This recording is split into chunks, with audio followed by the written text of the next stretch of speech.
Hey folks, welcome to the Tully River Quail, a proud member of the U.S. Quail Cooperative. I'm going to share with you some things that we do here to calibrate our incubator to make sure that the temperature is proper for our incubator. So hold on. This is our incubator that we made out of a dishwasher. I have a fan controller that isn't very accurate, but it is from a fireplace circulation fan that you can put inside a fireplace, and it pushes the heat through some tubes.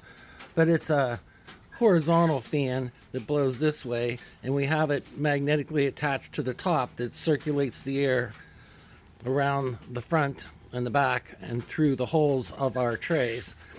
Now this is our controller, and that is much more accurate, but as it ships, it's not always 100% spot on, so you have to calibrate that.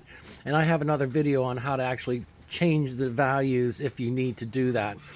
But one of the things is, after a period of time, you get some dust and stuff, the sensors get old, just things happen, so that you have to calibrate it. We try to do that twice, 3 times a year, and we used to do it with these 3 different kinds. So it's best to have more than one choice, or more than one thermostat or thermometer to evaluate it. So we were using what was programmed in our Lilytech ZL7901A, but then I also was using this fish tank thermometer. The benefit of this is that I can put the sensor right into the center of one of our trays, and I can read this externally. And so I would put this on different tray levels. I would put the sensor in different tray levels just to make sure that they were all basically the same. Now you can certainly use a old thermometer, but that doesn't give you a pretty accurate reading. Another thing you can use is one of these digital laser.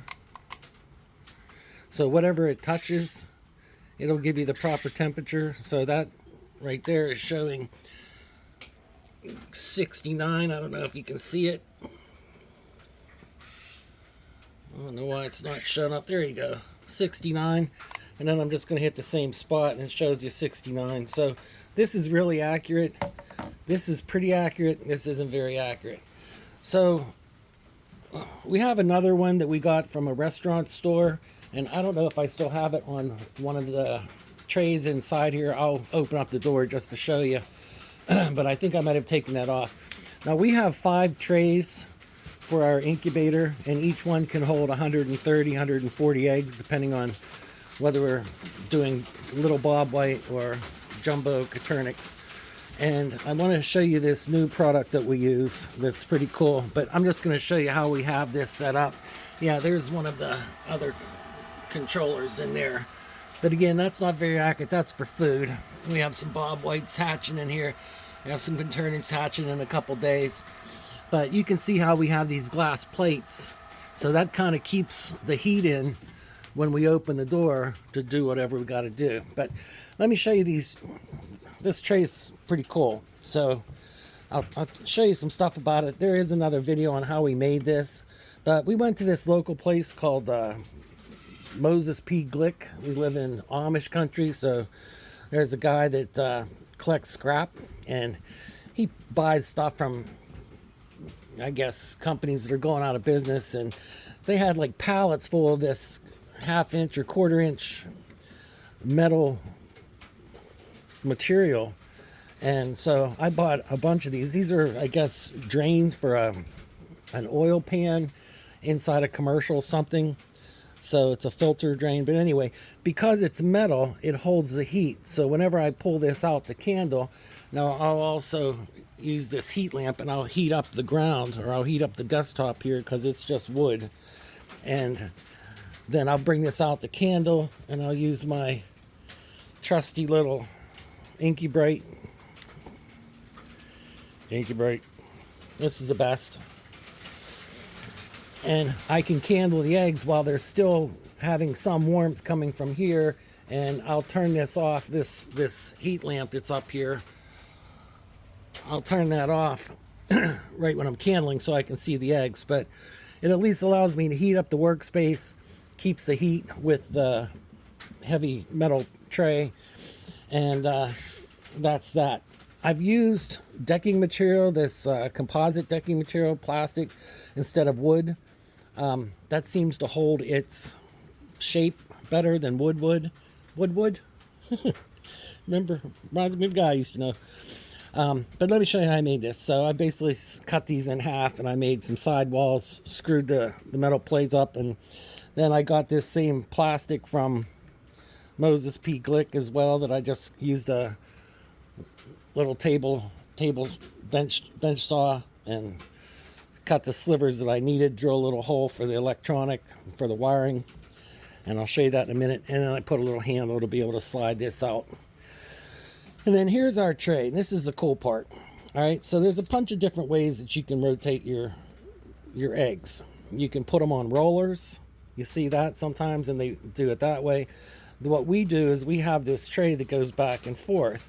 And so I have my controller set up, so every hour and a half it'll go boom, boom, boom, and then in an hour and a half again it'll go boom, boom, boom, like the cha-cha.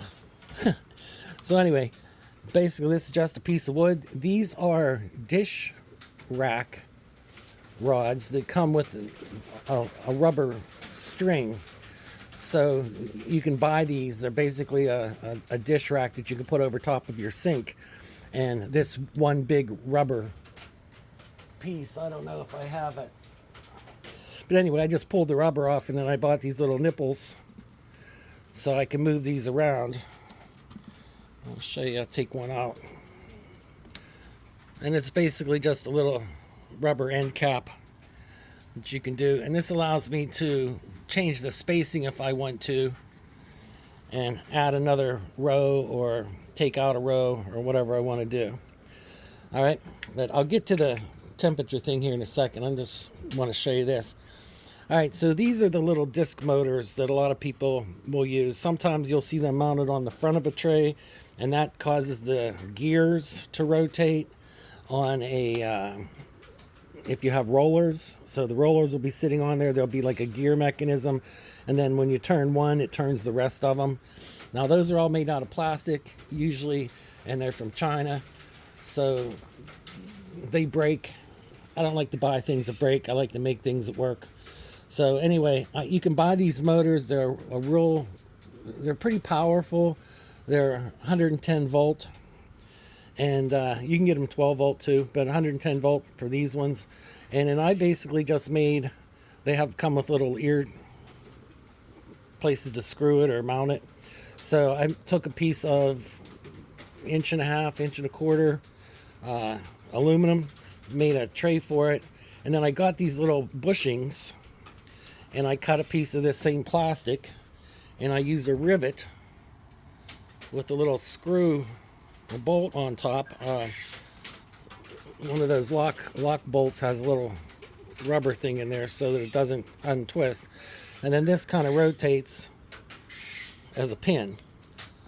All right, so I mounted this to the side, put this in here. Let me take this little chunker out here.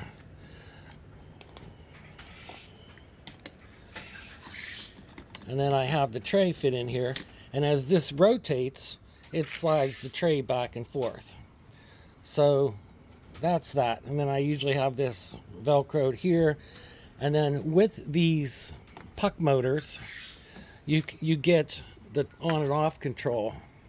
And I just put a little piece of electrician's tape, red tape there, just to know that that's on and that's off. And they also come with these little quick disconnects. So you push the button, slide the wire in, and usually what I'll do is I'll thread this through this little hole that I've created and tie a knot so it's a keeper. And you can see where it's been tied before. so that doesn't pull out, and then I connect it to that. And then I have this plugged into a plug at the bottom, and that plug, that multi-plug utility strip, is wired into this, so that only gets power, and that gives me 6 outlets. I only need 5, but it gives me 6 outlets to go on every time this says rotate the eggs. So okay, now this video is about how to keep your temperature straight, not how to spin your eggs. So let me get into that. I'm going to put up some B-roll material here that's going to show you what this app looks like. But if you buy these, I don't remember how much they cost. I think you get, they're like 20 bucks a piece. But if you bought 5 of them or 3 of them, you get a discount. So basically 2 AAA batteries in here. Here's the sensor ports. And then what I do is I've labeled all 5 of them with A, B, C, D, E. I'll be right in, dear. And you can see I have that. And then I put them at each tray level. And then if you see from the graph that's hopefully I'm putting on the video right now, that you can see how it data logs the temperature for that tray level. Now also what I'll do is sometimes I'll put a little piece of tape on here just to keep it, and I won't put any eggs in here to disrupt it, but I'll put it here. Sometimes I'll mount it to the back, you know, if I really want to test different hotspots, because sometimes, now my dishwasher has a big circular heater at the bottom. It's the dish dryer heater element, and that's what I use for my heat. So it gets a pretty level heating area, so I really don't have any hot spots in it. But you know, so tray 5 might not be the same as temperature as tray 1, so I like to record each area, do this data logger with these ThermaPro hygrometers, and that also gives you the relative humidity too.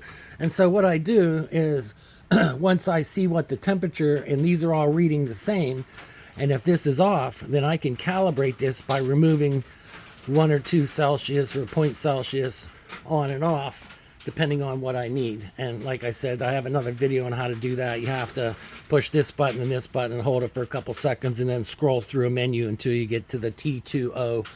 But again, just look for calibrating Lilytech Z901A on my Tully River Quail stuff. But anyway, that's a cool way to be able to check it.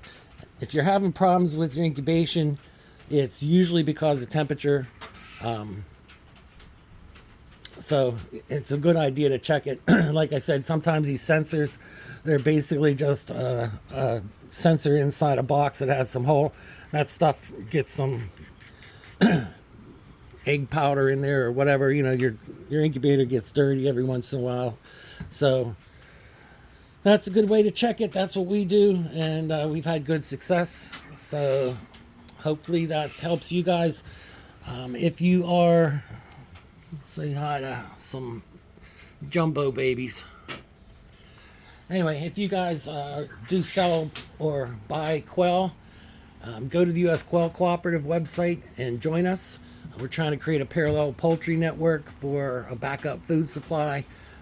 It costs about the cup of coffee to join us, and if we all join together, then we can advertise and make Coturnix quail a household name instead of Purdue and Tyson chicken. It's the old poultry, the old chicken. So anyway, usquailcoop.com, or you can visit usquail.com.